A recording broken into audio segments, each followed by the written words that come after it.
This is English Shorthand Dictation number 139 and the dictation speed is 140 words per minute. Ready? Start. Madam Speaker, while building any nuclear power plant in our country with international cooperation, it will be our earnest effort to see to it that the design parameters of these plants conform to the best available safety standards anywhere in the world. As far as safety requirements are concerned, there can be no compromise and there will be no compromise. With regard to the threat of terrorists and other elements inimical to our country, we have to adopt a holistic approach. We cannot discuss in the question hour as to what we can do and what we should do to tackle the terrorist threat, but all security precautions that are humanly possible will be in place in safeguarding our nuclear power plants as well as other sensitive installations, including various irrigation projects. I would like to submit that it would be a counsel of despair to suggest that since there is a nuclear threat, we must put a stop to country's economic and social progress and technological development, and that we should not make use of new technologies and we should not exploit the potential that exists. I do not believe that it does justice to our capabilities to meet the challenges that are on the horizon. The Honourable Member has asked a very important question, and I think all of us should be concerned with the quality of education that is imparted in our educational institutions. The part of the problem is that over the years we have been emphasizing issues of access and not paying much attention to quality. I think that there are some very high quality educational institutions, but they are few in numbers. The large part of the problem that arises in this country is that much of the technical education which is imparted in the form of engineering and medical colleges is mostly set up by the private sector. Almost 90% of all engineering institutions and about 50% of all medical institutions are in the private sector. There is no quality control for imparting quality education.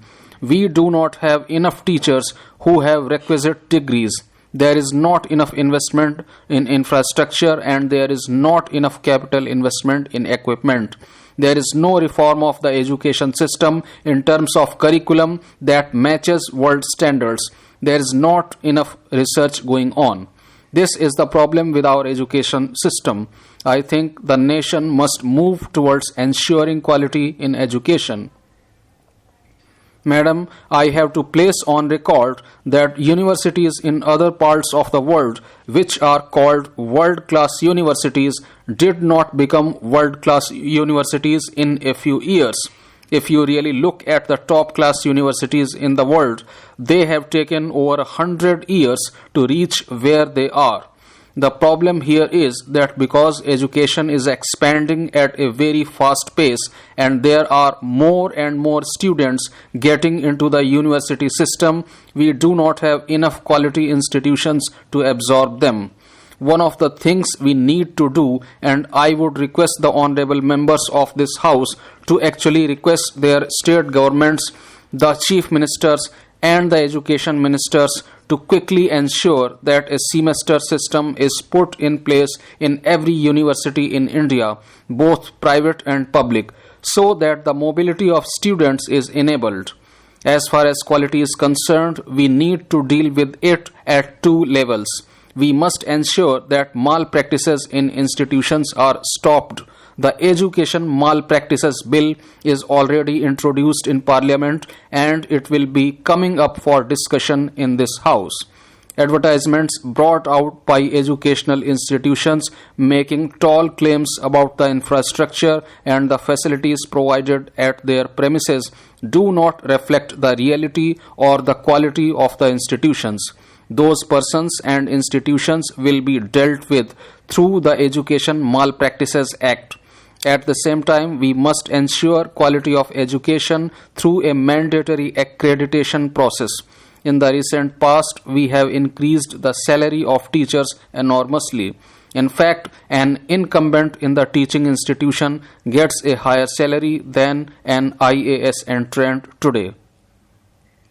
Honorable Speaker, sir, we must have some restraint in making a statement in this House.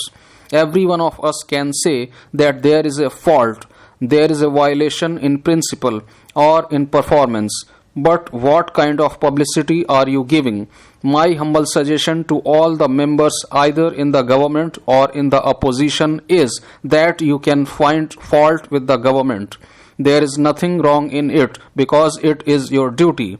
If this government were to make a fault or a mistake, you can always point it out. You are saying that the Prime Minister did not take any action. But here is the Prime Minister who volunteered to come before PAC as a witness. We did not ask for it. There is no rule or authority for calling him to appear as a witness. But the Prime Minister volunteered to come before it. You could have got all the information from him and put whatever questions you wanted. But you were talking about the Prime Minister not taking any action on the issue of corruption. The Honorable Prime Minister has made a statement from the Red Fort on the action taken against corruption. He admitted that there is corruption in this country. Which Prime Minister will have the guts to say that there is corruption in the country? The Honorable Member has said that no action has been taken against the culprits in the case of 2G spectrum. How can you say so? Is there any instance in the NDA government when a central minister was put in jail? Let them show one instance. The Honorable Prime Minister has got the guts to send a minister to the jail, knowing fully well that in a coalition government there is a possibility of the fall of the government itself.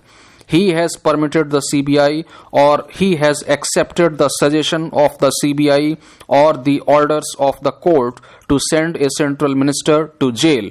Not just that, a Rajya Sabha member belonging to the ruling coalition and a former secretary who was an IAS officer and chief executive officer of several corporations and one more member from Lok Sabha have also been sent to jail. How can you say that this government has not taken any action against corrupt people or against people who have violated some guidelines? This government has got the guts to take action against some members of this House when they committed a mistake.